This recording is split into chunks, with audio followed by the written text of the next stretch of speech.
नमस्ते दोस्तों।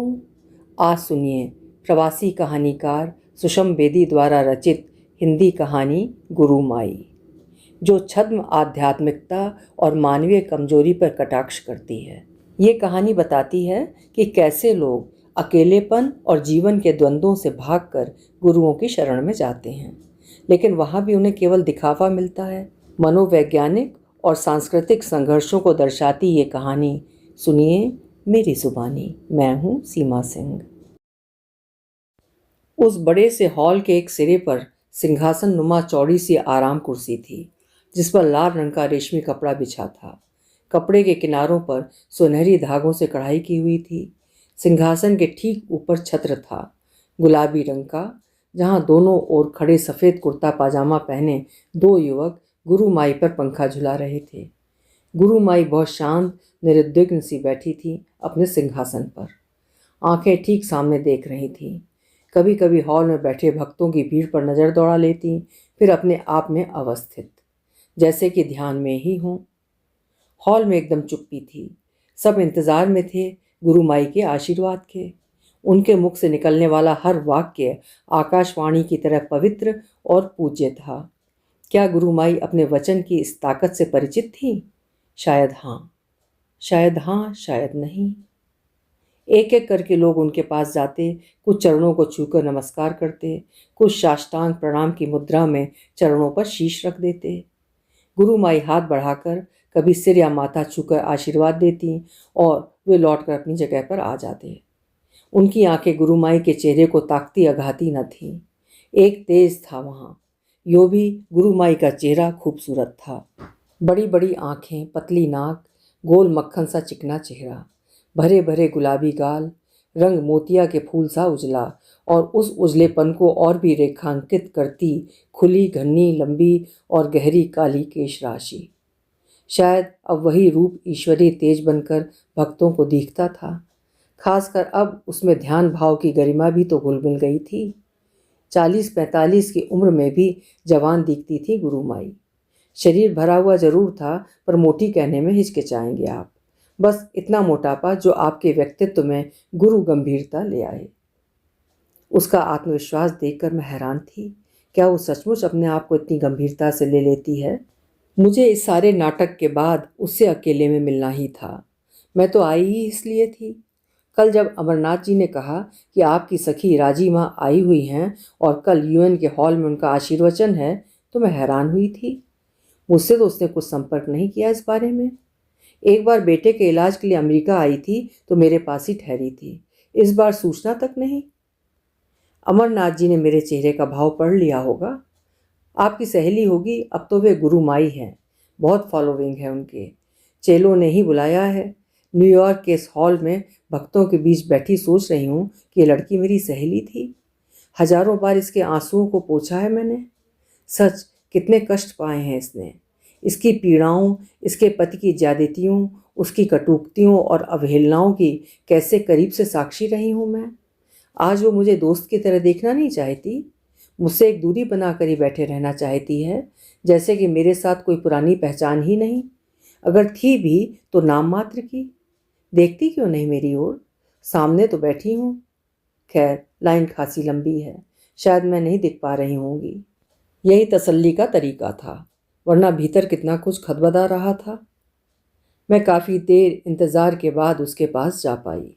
मुझे कोई चरण वरण नहीं छूने थे उसके। मुस्कुराकर हेलो कहा।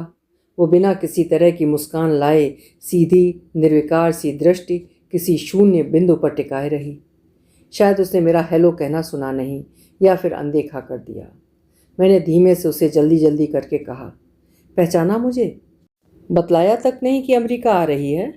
तुझसे अलग से मिलना है, मिल सकेगी? उसने हैरानी से मेरी ओर देखा, जैसे कोई नींद से जागता है। आंखें नीचे कर लीं जैसे ध्यान कर रही हो। फिर मेरी ओर आंख उठाकर ऐसे देखा जैसे कोई आशीर्वचन देते हुए देखता है। शांत भाव में ही हल्के से फुसफुसाई, 9 बजे मेरे होटल के कमरे में आना, मेरा विश्राम का समय होता है। मन में दुविधा होती रही, ये तो सचमुच गुरुमाई की तरह ही मुझसे व्यवहार कर रही है। कहीं कोई पागलपन तो सवार नहीं हो गया इस पर? क्या ठीक से पहचाना भी था मुझे? 6-7 साल से तो मिले नहीं हम। क्या पता इस बीच कोई कायाकल्प ही हो गया हो। होटल वक्त से पहले ही पहुंच गई थी मैं, पर उसके चेले चपाटों ने 45 मिनट इंतज़ार करवाया मुझे। फिर उसने सब चेलों को बाहर निकाल दिया और कमरे में बस हम दोनों ही थे। वो काफ़ी देर तक कुरुमाई का खोल चढ़ाए मुझसे बात करती रही। एक तरफ वो सहेलीपना भी दर्शा रही थी, वहीं दूसरी ओर मुझे ये कन्विंस करने की कोशिश कर रही थी कि उसमें कुछ है जो मैं देख नहीं पा रही हूँ। मैंने कहा कि तू अपने को क्या सचमुच गुरुमाई मानने लग गई है? कहाँ है वो राजी? कहाँ है वो लड़की जो मुझसे घुल मिल कर अपने रोने रोती थी, पति को कोसती और मजबूरी के आंसू बहाते मेरे कंधे भिगो डालती थी? मैं भूल भी कैसे सकती थी कि मैंने किस हालत से उसे गुजरते देखा था। ओहो, खूबसूरती एक अमीर पति तो दिलवा देती है, पर एक बार घर की हो जाने के बाद अपेक्षाएं और होने लगती हैं। यानी कि सबसे बड़ा सवाल घर का हो जाता है। ये नहीं कि घर की सिर्फ देखभाल की जाए, बल्कि घर का ही बनकर रहना होता है। यानी कि आप नौकरी करें तो मंजूर नहीं, क्योंकि अमीर पति को आपकी साधारण नौकरी से, यानी कि आपकी अपनी अभिव्यक्ति की ज़रूरत से तो कुछ फ़ायदा होने वाला नहीं। सो अंततः आपका सज धज कर पति के इंतज़ार में बैठा रहना, उसकी मनपसंद का पहनना, फिर शामों को पार्टियों में उसकी गुड़िया बनी दिखना, रातों को बिस्तर पर उसकी हसरतों की रूहानी जिस्मानी प्यास बुझाने वाला मन भावन खिलौना बन जाना, यही सब सुहाता है। जब पत्नी यही सब करने की आदी हो जाती है तो फिर उससे भी ऊब जाता है पति और इधर उधर आंख मारनी शुरू कर देता है। अब तक आप 2 बच्चों की माँ बन चुकी हैं, घर से बन चुकी है, पति को तो तफरीह के लिए कोई ना कोई चाहिए ही। राजी के भीतर भी अंगारे फूटते रहते थे। बच्चे बड़े हो रहे थे और छोटा बेटा भी तो सामान्य नहीं था। नर्सरी स्कूल भेजा तो स्कूल वालों ने बताया कि उसकी जगह मानसिक रूप से विकलांगों के स्कूल में है। उसी का इलाज करवाने ही तो घर से बाहर निकली थी। कई तरह के इलाज करवाए, यही सब भागदौड़ लगी रहती। पति ने तो कभी हिस्सेदारी नहीं बटाई इन कामों में। वो बेटे के साथ होती और पति व्यापार की दुनिया में, कभी विदेश, कभी जाने कहाँ, कभी किसके साथ। उसे तो उड़ती उड़ती बातों के पर्चे ही मिलते। पति तो साफ नकार ही देता। वो मन मसोस कर खामोश हो जाती। कभी लड़ती तो खुद ही कुढ़ना पड़ता, अपना ही दिन बेस्वाद। ओह, कितनी घुटन होती थी उसे अपने घर में। वो बच्चों से फारिग होती और अपनी ओर ध्यान जाता तो निराशा और हीनता का ऐसा बगुला भीतर से उठता कि मन होता सारी बनी बनाई गृहस्थी को तहस नहस कर दे। पर अब वो बात भी उसके बस में नहीं थी। बच्चे तो अपने ही जिस्म के टुकड़े थे, उनसे कैसे मुंह मोड़ती। कुछ न कुछ उसे दायित्वों के बंधन में कसे रहता। छोटे बड़े का इलाज, मानसिक रूप से विकलांग बेटे की जिम्मेदारी से कभी मुक्त नहीं हो पाएगी। वो बड़ा भी होता रहे पर उसका मानसिक विकास तो छोटी उम्र के बच्चे तक ही रुक जाएगा, कभी बड़ा होगा ही नहीं। माँ को दायित्वों से कब फुर्सत मिलेगी? पति की तो उसे पालने में कोई भागीदारी है भी नहीं, पर वो कहता है कि वो पैसा जो कमा लाता है, गृहस्थी का खर्चा तो उसी के जिम्मे है ना, उसकी जिम्मेदारी तो उतनी ही है ना। राजी की परेशानियों से हमदर्दी थी मेरी, पर मैं तो अमेरिका चली आई थी। जब जाती तभी पता लगता कि बेचारी बेटे की परवरिश और घर की जिम्मेदारी में किस तरह लिबड़ी हुई है। वो कहती रहती है कि मैं कुछ करना चाहती हूँ, पर यह मुझे कुछ करने ही नहीं देता। बाहर जाऊँ तो एक्सप्लेनेशन मांगता है। जाना भी कहाँ होता है, कभी उसे स्कूल लेकर जाती हूँ या डॉक्टरों के पास। मेरी अपनी ज़िंदगी तो ख़त्म ही हो गई है। मुझे लगा कि वो खुद मानसिक रूप से रोगी हो रही थी, जिसे अपने इलाज की ज़रूरत थी। लगा कि सचमुच उसके चेहरे का खोल उतर गया। अब तू तो जानती ही है। और कहते हुए अचानक मुझे लगा कि उसकी आंखें गीली हो आईं। मुझे लगा कि अभी जैसे उसके आंसू उसके गले में ही अटके हों, पर बहुत जल्द ही संभाल लिया उसने खुद को। वो खूब प्यार से मुझे गले मिली। मुझे कहना ही था, ये सब क्या है यार। वो सहसा बहुत गंभीर हो गई, बोली, ये सब जो तू देख रही है ना, यही मेरा सच है, आज का सच, जिसे मैं खुद नहीं जानती थी। देख, वो सब मेरा पास्ट था, अब नहीं है। सच मेरे हाथ में कुछ है। लोगों की तकलीफ़ दूर हो जाती है। मेरी इंट्यून बहुत स्ट्रांग है। व्यक्ति को देखते ही पता चल जाता है कि उसकी क्या तकलीफ़ है। तभी तो इतने लोग आते हैं। सब ऐसे ही एक दूसरे से सुनकर ही तो। मैं कोई विज्ञापन तो छपवाती नहीं।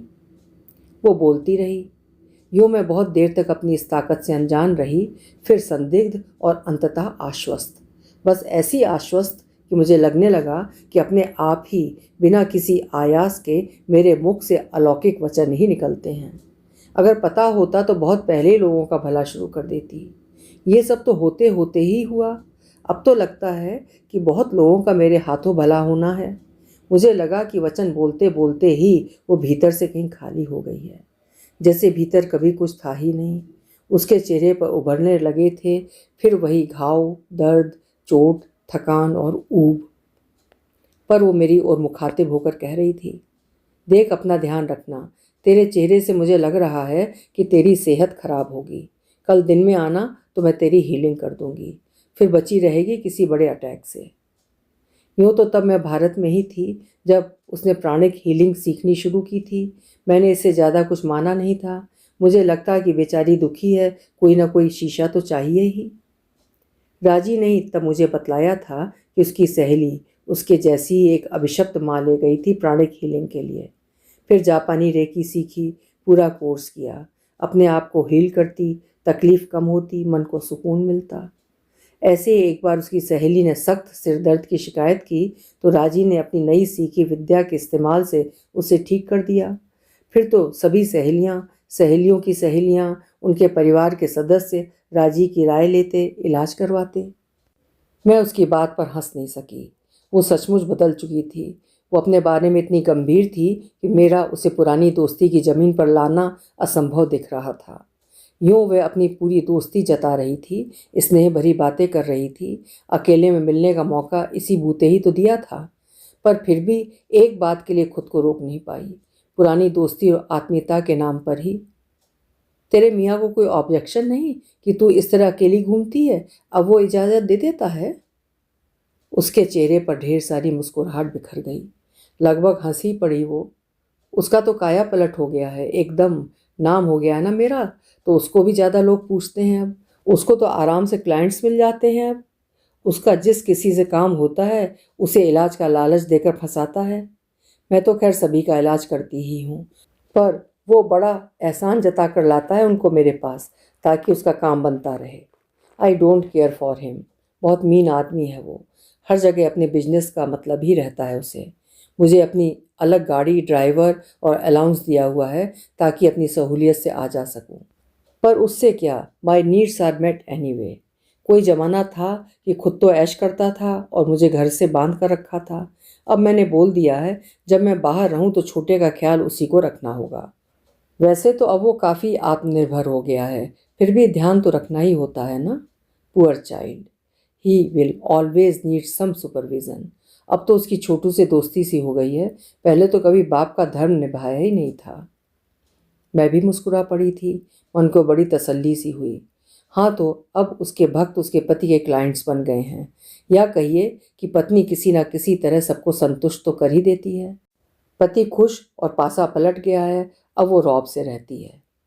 वो बहुत तेज़ लड़की थी, बहुत होनहार। कॉलेज में हम साथ ही तो थे, पर वही कि बीए मुश्किल से पास नहीं की कि माँ बाप ने शादी कर दी। पति अमीर तो खूब था, पर देखने में घोंचू। ऊपर से सुंदर पत्नी पाकर हीनता ग्रंथ का ही शिकार बना रहता। परिणाम ये कि राजी को इस तरह कसकर रखता कि बेचारी सांस लेने को तरस जाती। जहाँ जाना होता साथ ही ले जाता, ना तो नौकरी करने देता। वही राजी इलाज करने के नाम पर अब कहीं भी जा सकती थी, दूसरे शहरों में, दूसरे देशों में, कभी सिंगापुर तो कभी लंदन, कभी न्यूयॉर्क तो कभी कनाडा। किसी से भी मिल सकती थी। अब पुरुषों से भी मित्रता स्वीकार थी पति को, क्योंकि उसे भी तो लाभ ही था। इन पुरुषों से उसके भी काम निकलते थे और बिना एहसान में दबे। यो भी वो सोचता कि सारे मर्द अब उसकी पत्नी को माँ की तरह पूजते हैं। हाँ, चाहे उनका मुखौटा गुरु भक्त का ही रहता। मज़ेदार बात तो ये है कि बहुत से पुरुष राजी को अपनी प्रेम भावना भी जता गए हैं। बार बार आ जाते हैं, वो भी भक्ति के रूप में प्रेम स्वीकार कर लेती है। मुझसे बोली, इसी को तुम्हारे साहित्य में रहस्यवाद कहते हैं ना? बुलाते तो सब माँ ही है ना उसे। अब कोई भक्त आकर कहे कि सारी रात सो न सका, आपका चेहरा ही आंखों पर छाया रहा, तो राजी क्या उसे डांट लगाएगी? उसके भीतर की औरत, माँ, भगिनी सभी एकदम तृप्त हैं। क्या खूब है राजी। मैंने मन ही मन उसको दाद दी। कहाँ तो पति के मन में तनिक भी इज्जत नहीं थी, ना तो राजी के लिए, न राजी के परिवार के लिए। राजी भी जानती थी कि अपने मायके लौटना उसके परेशानियों मुसीबतों का हल नहीं है, तो इससे अच्छा हल और क्या हो सकता था कि सांप भी मर जाए और लाठी भी न टूटे। मैं सोच रही थी कि क्या यही उसका उसके पति से प्रतिरोध है? क्या ले पाई है वो उस सारे अनाचार का बदला? लोगों से घिरी ये गुरु माई कहाँ घर की चारदीवारी में अकेली सड़ती थी, अब पति भी इसका भक्त हो गया है। पति का फैलता हुआ व्यापार भी अब राजी के कंधों पर। क्या यही है राजी का बदला? उसने मेरे चेहरे की ओर गौर से देखते हुए आवाज में बहुत संजीदगी लाकर कहा, सुन, मैं देख रही हूं कि अगले 3 साल में तेरे साथ कुछ दुर्घटना होने वाली है। तुझे मंत्र दूंगी, यहाँ आई हुई हूं मैं तो कर दूंगी तेरा भी काम। फिर उसने किसी मशहूर अभिनेता का नाम ले बतलाया कि उसकी भी आसन आपत्ति को उसके चेहरे से बतला पाई थी। तब बेचारे को बचाने का उपक्रम भी किया। वो तो इतना मानता है ना मुझे कि फिल्म इंडस्ट्री का कोई ना कोई आता ही रहता है हमारे पास। यानी कि वो मुझे भी यही विश्वास दिलाने की कोशिश कर रही थी कि जो कुछ मैं देख रही हूँ वो ढोंग नहीं, सच है। वो सच में विशेष शक्तियों की मालिक है, खाली उसको पहले पता नहीं था, लेकिन अब पता है। वाह खूब! कहीं उसे ये डर तो नहीं कि मैं उसकी पुरानी सहेली होने के नाते ये ढिंढोरा पीट दूंगी कि ये तो आम औरत है, अपने पति की सताई, जो अपने बेटे के इलाज के लिए इधर उधर भटकती रहती है। इतनी ही शक्तियां हैं तो बेटे का ही इलाज क्यों नहीं कर लेती? पर ना तो मैं ऐसा कुछ कह सकी और ना ही उसका चेहरा देखकर मेरी हिम्मत ही हुई कि उसे सुनने को तैयार कर सकूं। जो मोहजाल, जो संसार उसने अपने इर्द गिर्द गढ़ा था, उससे उसे बाहर निकालने में मैं आखिर किसका भला कर रही थी? मैंने सिर्फ खुद को ही समझाया। तो ये सब एक खिलवाड़ नहीं है, राजी बेहद सीरियस है।